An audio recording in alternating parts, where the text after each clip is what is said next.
अस्सलाम वालेकुम। खबर दोपहर में मैं आज़म अली खान यूसुफ जही। सबसे पहले हेडलाइंस पर नजर डालेंगे। मगरबी बंगाल की MBBS तालिबा की इज्तिमाई इस्मत रेजी केस में 3 मुलजिमीन गिरफ्तार, दीगर 2 मफरूम मुलजिमीन की तलाश जारी।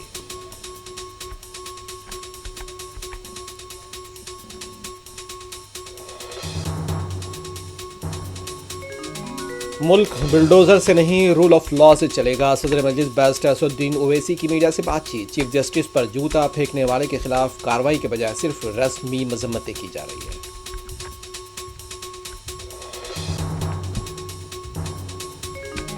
14 नवंबर के बाद बिहार के अवाम बेरोजगारी से आज़ाद हो जाएंगे। आरजेडी लीडर तेजस्वी यादव का एक मरतबा फिर दावा, हर घर सरकारी मुलाजमत का वादा।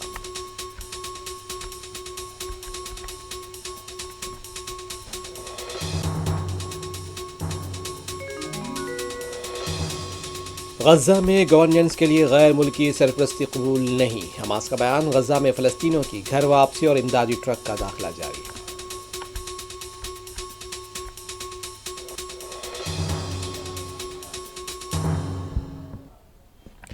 मगरबी बंगाल के दुर्गापुर में MBBS तालिबा की इज्तिमाई इस्मत रेजी मामले में बड़ी कार्रवाई करते हुए पुलिस ने 3 मुलजिमीन को गिरफ्तार कर लिया है, लेकिन 2 अब भी फरार हैं।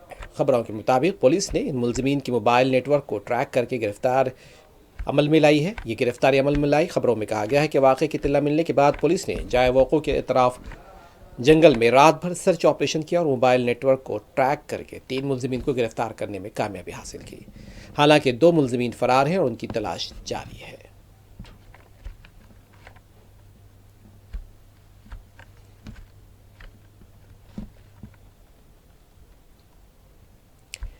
कांग्रेस लीडर जयराम रमेश का कहना है कि RTI कानून में तरामीम पर इजहार ख्याल उन्होंने किया। जयराम रमेश का कहना है कि जुलाई 2019 से कबल सब कुछ ठीक चल रहा था। कानून इत्तलात के हक़ के तहत साफ़ी मालूमात हासिल करते थे। उनका कहना था कि मोदी हुकूमत ने इस कानून में तरमीम करके इस हक़ को मसदूद कर दिया है।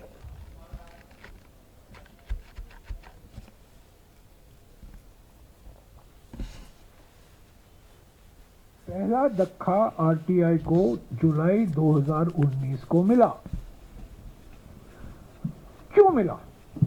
मोदी सरकार संशोधन क्यों लाए? तब तक ठीक चल रहा था। राइट टू इंफॉर्मेशन एक्ट सारी जगह चर्चा हुआ करती थी, अखबारों में कई पत्रकारों को जानकारी मिल रही थी। RTI आपको अफसर लोग या मंत्री लोग जानकारी नहीं देते थे, आप लोग RTI लगाते थे और RTI द्वारा कितने अखबारों में समाचार छपे हैं, टीवी चैनलों में समाचार आया है RTI द्वारा। पर क्यों संशोधन लाए मोदी सरकार? 5 कारण थे। पहला कारण यह था कि RTI जो इंफॉर्मेशन कमीशन है, सेंट्रल इंफॉर्मेशन कमीशन के मुखिया है, जो CIC है, उन्होंने एक निर्णय दिया कि प्रधानमंत्री के तथाकथित degree MA in entire political science की जानकारी हासिल होनी चाहिए।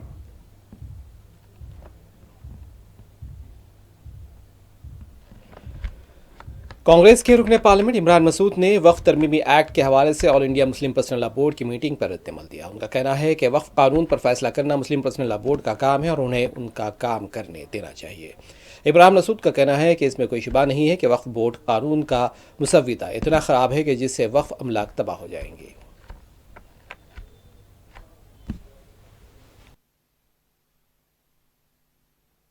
तो ये उनका काम है, वो करें, देखेंगे कि क्या है। वक्फ बोर्ड का जो कानून आया है, वक्फ कानून जो आया है वो बहुत ख़राब बनाया है इन्होंने और वो वक्फ की प्रॉपर्टीज़ को बर्बाद करेगा, इसमें तो कोई दो राय नहीं।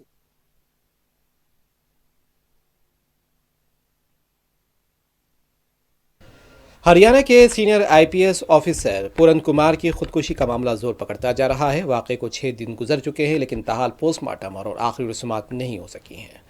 अहल खाना अब भी पुलिस के डायरेक्टर जनरल DGP की गिरफ्तारी और जिम्मेदार अफसरान के खिलाफ कार्रवाई के मुतालबे पर मुसिर है। पूरन कुमार 7 अक्टूबर को अपने घर के तहखाने में मुर्दा पाए गए थे। इस बीच चंडीगढ़ की SSP चंडीगढ़ के एडवांस्ड सेंटर पहुंची हैं और पूरे मामले की निगरानी भी की जा रही है। इस दौरान पुरंत कुमार की अहलिया और सीनियर IAS ऑफिसर खुदकुशी नोट में मुलजिम बनाए गए अफसरान के खिलाफ कार्रवाई के मुतालिबे पर बजिद हैं।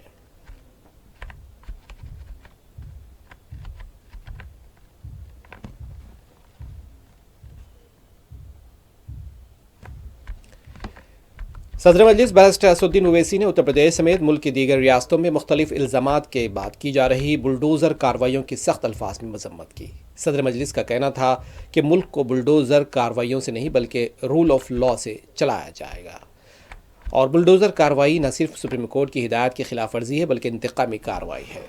उनका कहना था कि चीफ जस्टिस ऑफ इंडिया पर जूता फेंकने की कोशिश को पूरी अदालती निज़ाम की तौहीन उन्होंने करार दिया है और मुल्क में दलितों की मुसलसल तौहीन की जा रही है और उन्हें वज़ीर आज़म मोदी की मजम्मत को सिर्फ रस्मी कार्रवाई करार दिया, जबकि सोशल मीडिया पर जूता फेंकने वाले शख्स को हीरो करार दिया जा रहा है।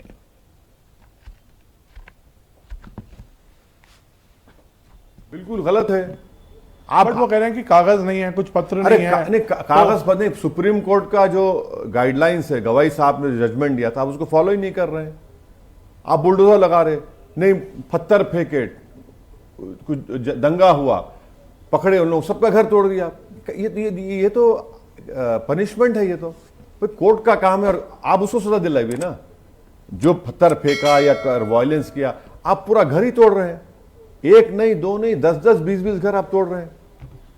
क्या असर पड़ रहा है उसका? अच्छा, बुलडोजर आप कहां पर इस्तेमाल करते?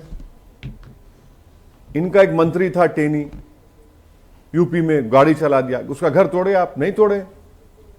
ऐसे कई एग्जाम्पल्स दिए जा सकते हैं। तो बुलडोजर से आप देश नहीं चला सकते, इतना आप संविधान से चलाइए, रूल ऑफ लॉ से चलाइए। पूरी सुप्रीम कोर्ट की तौहीन हुई है। गवाही साहब का कोर्ट में हुआ है जिसने जूता फेंका, ये पूरे कोर्ट की तौहीन हुई है। मेरा सवाल ये है कि एक तो मैं रेस्पेक्टफुली डिसएग्री करता हूं गवाही साहब से, उन्होंने कहा मैं केस बुक नहीं करना है। सवाल गवाही साहब का नहीं है, सवाल जो दलित को पीटा जाता है, मारा जाता है, मुंह छोड़ा तो एतराज, घोड़े पे बैठ के बारात निकला तो मारो, चमड़े का कारोबार करता तो पीटो। सर, इस एनसीआरबी का डेटा देखिए आप, 2023 का डेटा भी आया, हर रोज 12 दलित महिलाओं का रेप होता है। उत्तर प्रदेश में सबसे ज्यादा दलित पे ऑफेंसेस हुआ है, 15,000 करीब। और दिल्ली पुलिस जो केंद्र सरकार के तहत क्यों केस नहीं बुक कर रहे आप? पार्लियामेंट में 2 लड़के कूद गए थे और वो धुआं छोड़े, हमने यूएपीए लगा दिया उन पे। अब ये साहब 70 ईयर ओल्ड है। रेडिकलाइजेशन का जो आर्गुमेंट है कि नौजवान रेडिकलाइज होते, अरे भाई 70 ईयर्स का आदमी रेडिकलाइज कैसे हो गया बताइए? क्या लिख रहा है? नारा लगा रहा है कि सनातन धर्म के खिलाफ भारत में इसको माना नहीं जाएगा। अरे तू होता कौन है भाई? बाबरी मस्जिद का डेमोलिशन हुआ 92 में, एक आदमी का कन्विक्शन नहीं हुआ। मुझे तकलीफ हुई, इतना बड़ा मॉब, एक का कन्विक्शन नहीं हुआ। हमने कहा कि जजमेंट गलत है। बाबरी मस्जिद का सिविल सूट, बोले नहीं मंदिर आस्था है, हमने कहा आस्था पे नहीं रह सकते, खामोश बैठ गए। ट्रिपल तलाक का जजमेंट है, हमने कहा कि गलत फैसला है। कहां हमने धर्म को लेकर किसी जज पे अटैक किया बताइए? तो ये तो गलत है ना। कल आज जूता फेंके, कल कुछ और करेगा। और जो रॉन्ग मैसेज जो सरकार समझ नहीं है, जो दलित लगता है केस बुक होना चाहिए। नहीं, जो रॉन्ग मैसेज पूरे देश में गया है कि भाई चीफ जस्टिस ऑफ इंडिया के कोर्ट में कोई जूता उठाकर फेंकता है और इस तरह का बकवास नारा लगाता है और एक म्यूटेड रिस्पांस गवर्नमेंट से आ रहा है, बिल्कुल ठंडा रिस्पांस। प्रधानमंत्री तक ने अपोज किया सर। अरे क्या अपोज किया भाई? कितनी देर के बाद किया बोलिए? आप टाइमलाइन निकाल लीजिए, कितनी देर के बाद?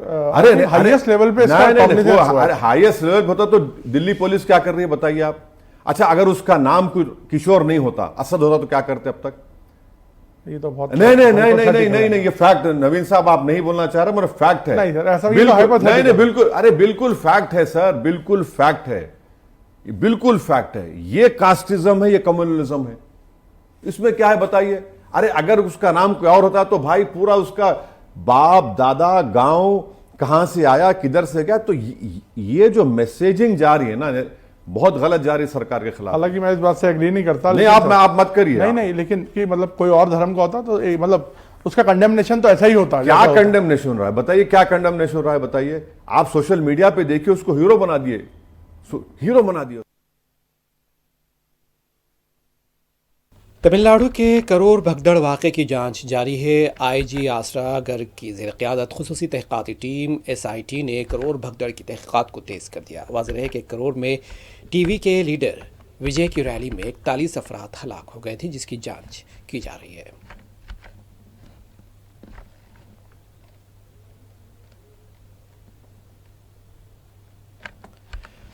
कांग्रेस लीडर पवन खेड़ा ने झारखंड के दुर्गापुर MBBS की तालिबा की इज्तिमाई इस्मत रेज़ी मामले पर रद्द-ए-अमल दिया। पवन खेड़ा का कहना है कि मुल्क में जहां कहीं भी ख़वातीन के खिलाफ मज़ालिम हो रहे हैं, पूरा समाज और हुकूमत को मुत्तहदा तौर पर इसका मुकाबला करना चाहिए।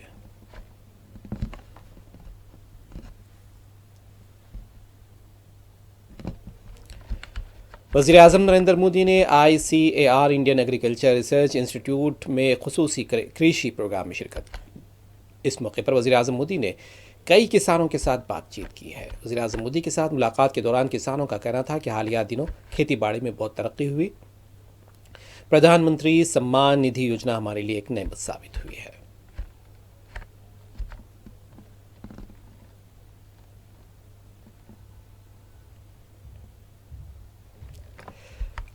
कांग्रेस के सीनियर लीडर कमलनाथ ने कोल्ड्रिफ खांसी सिरप से हुई अमवात पर अफसोस का इजहार किया है। उनका कहना था कि इन अमवात के लिए रियासती हुकूमत जिम्मेदार है। रियासत में दवाओं की जांच नहीं हो रही है।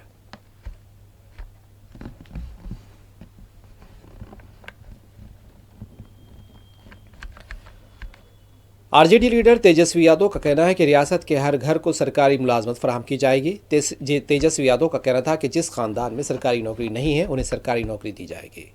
उनका कहना था कि 14 नवंबर के बाद बिहार के अवाम बेरोजगारी से आज़ाद हो जाएंगे।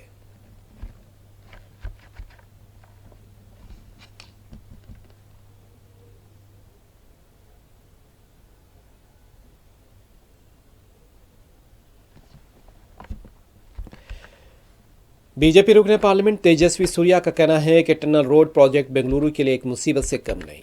रियासती हुकूमत के इस महंगे मुजव्वज़ा प्रोजेक्ट से बेंगलुरु की ट्रैफिक के मसाइल हल नहीं होंगे, बल्कि इससे नई परेशानियां पैदा होंगी जो अवाम के लिए परेशान कुन साबित होंगी।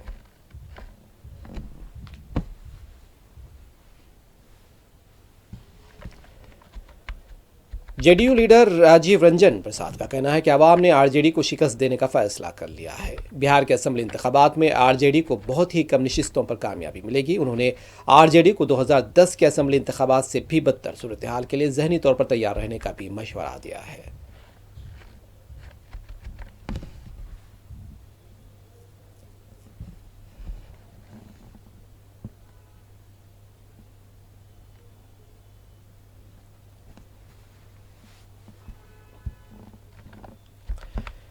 बिहार के पूर्णिया से आज़ाद रुकने पार्लियामेंट पप्पू यादव ने अजीम इत्तेहाद की रुकन पार्टियों में नशिस्तों की तकसीम पर रद्द-ए-अमल दिया। उनका कहना था कि इत्तेहाद में शामिल पार्टी छोटी हो या बड़ी, इत्तेहाद और इत्तेहाद का उसूल सबसे अहम होता है। नशिस्तें नहीं, बिहार के अवाम अहम है और इंडिया इत्तेहाद की जीत अहम है। उनका कहना था कि यह असेंबली इंतखाबात तबाही बमुकाबला तरक्की पर मबनी है।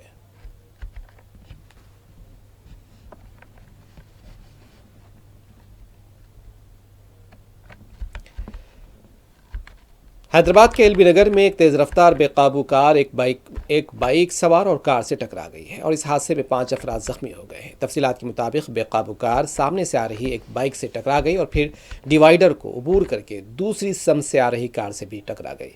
हादसे में 2 तलबा भी शदीद जख्मी हो गए, जिन्हें इलाज के लिए उस्मानिया हॉस्पिटल मुंतकिल किया गया है।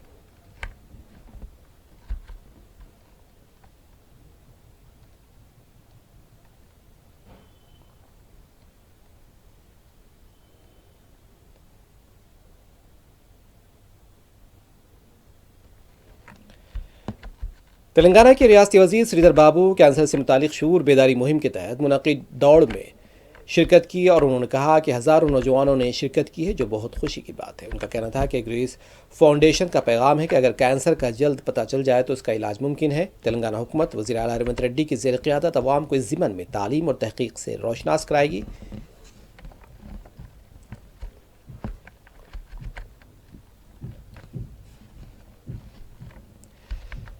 अवाम में मुहलिक मर्ज कैंसर के तय शऊर बेदारी के लिए सालाना दौड़ का अहतमाम किया गया था। यह तकरीब गच्चीबौली स्टेडियम में मुनक़िद की गई, जिसमें सैकड़ों अफराद ने शिरकत की।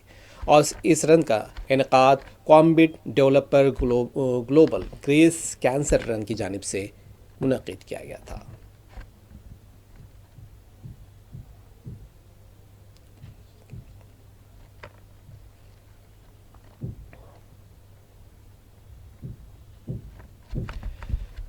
तेलंगाना के रियासती वज़ीर ट्रांसपोर्ट पूरन प्रभाकर ने भी इस कैंसर रन में शिरकत की। उनका कहना है कि हर शख्स को कैंसर से मुतालिक वाक़ियत हासिल होनी चाहिए। उन्होंने तकरीब के मुंतज़मीन को मुबारकबाद पेश की और उन्होंने कहा कि अवामी बेदारी के लिए इस तरह की तकारीब का इनेकाद किया जाना चाहिए।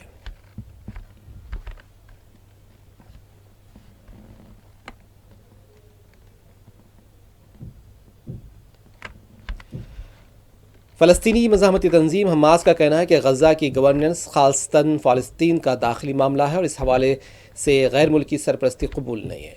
अरब मीडिया के मुताबिक फ़लस्तीनी मज़ाहमती तंजीमों हमास, इस्लामी जिहाद और पॉपुलर फ्रंट का कहना है कि गज़ा की गवर्नेंस ख़ासतन फ़लस्तीन का दाखिली मामला है, किसी गैर मुल्की सरपरस्ती को कबूल नहीं किया जाएगा।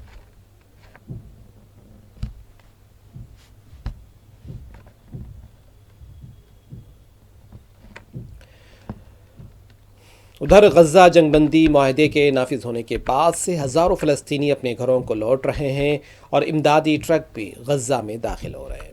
रिपोर्ट के मुताबिक गज़ा की सिविल डिफेंस ने मलबे तले दबी इंसानी बाक़ियात की तलाश का अमल भी शुरू कर दिया है और जुमे से लेकर अब तक 155 लाशें निकाली जा चुकी हैं। दूसरी जानिब इजरायली फ़ौज ने गज़ा माहदे के तहत नई हदूद पर पोजीशंस संभालने शुरू कर दी है।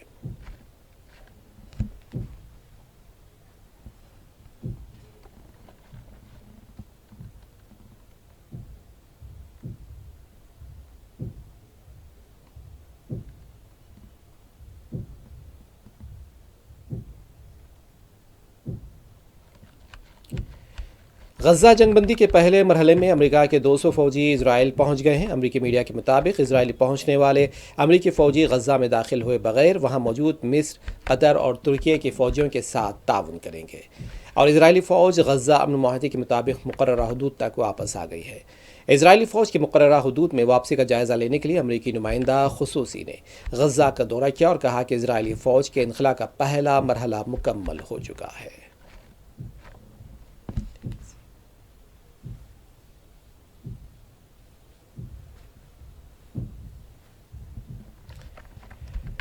अमेरिका के शहर टेनेसी में एक फ़ौजी प्लांट में हुए धमाके के सबब 19 अफराद हलाक हो गए हैं और ये धमाका फ़ौजी धमाका खेज़ मवाद बनाने वाली कंपनी में पेश आया है। मुकामी वक्त के मुताबिक सुबह तकरीबन 7:45 पर टेनेसी के जनूब मगरिब में पेश आया है। फ़िलहाल धमाके का सबब पता नहीं चल सका है, तफ्तीश जारी है।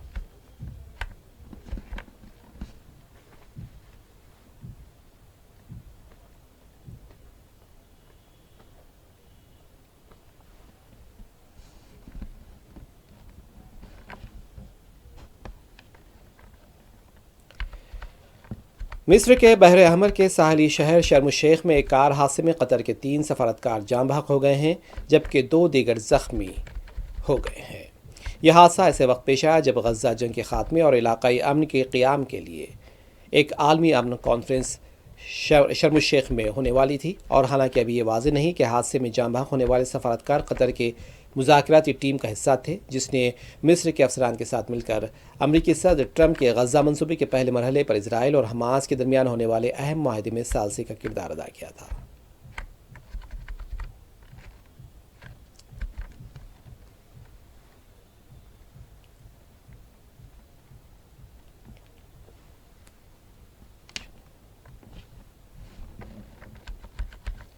पाकिस्तान और अफगानिस्तान में तालिबान की अफवाज के माबैन सरहद पर मुतअद्दिद मकामात पर फायरिंग का तबादला हुआ।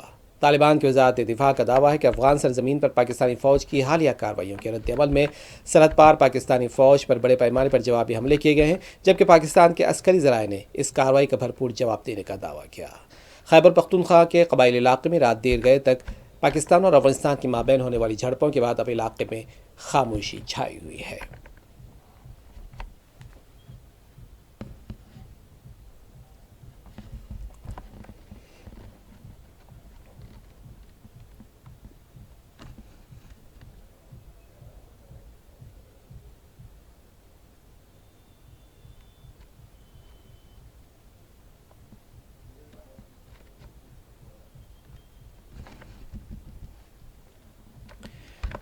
आखिर में हेडलाइंस एक मरतबा फिर।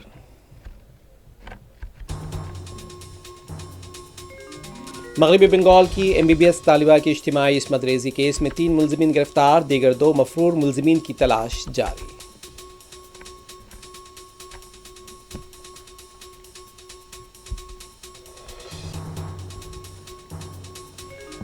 मुल्क बुलडोजर से नहीं रूल ऑफ लॉ से चलेगा, सदर मजलिस बैरिस्टर असदुद्दीन ओवैसी की मीडिया से बातचीत। चीफ जस्टिस पर जूता फेंकने वाले के खिलाफ कार्रवाई के बजाय सिर्फ रस्मी मजम्मतें की जा रही है।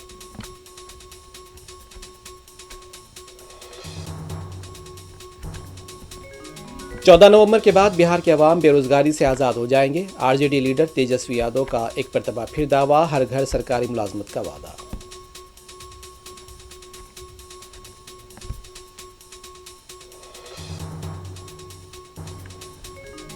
गज़ा गवर्नेंस के लिए गैर मुल्की सरपरस्ती कबूल नहीं, हमास का बयान। गज़ा में फ़लस्तीनियों की घर वापसी और इमदादी ट्रक का दाखिला जारी।